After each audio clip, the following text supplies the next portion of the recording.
How to get away from your partner. I bet you weren't expecting this to be a helpful video at the start of your relationship. But this is just how things end up whenever any two objects are moving towards each other. At a certain point, the objects push back on each other. Relationships, when they come to these points, they tend to push back and away from each other. They end up repulsive. It's not what you were expecting when you were trying to get close. Long-term committed relationships inevitably move closer and closer until they reach a threshold of emotional fusion. It feels like two people confined to a space that's only meant for one person. One person's thoughts, one person's feelings, one person's ideas. At this point, you don't feel that you can be happy unless your partner's happy. You can't stand it when your partner's upset. Being right about something must mean that your partner is wrong.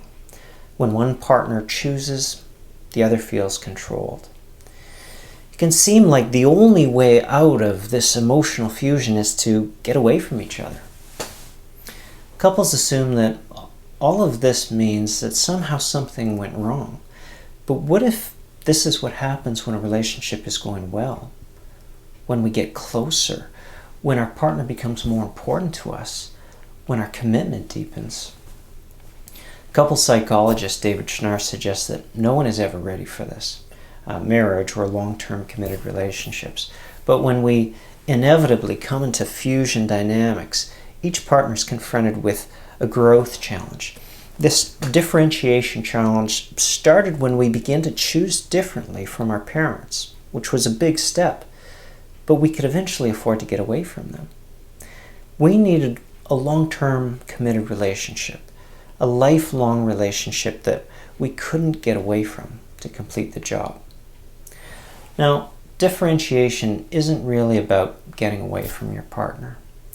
It's about getting more solidly in touch with yourself.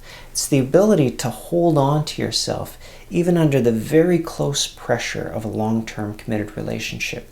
You can hold on to your happiness even when your partner doesn't have their own. Your upset feelings don't end up spilling over onto your partner. You can each have your own perspective and genuinely agree to disagree. You can both choose without the other being controlled. And so you can get much closer without pushing back and repelling each other. You don't have to get away from your partner anymore because you're so securely in touch with yourself.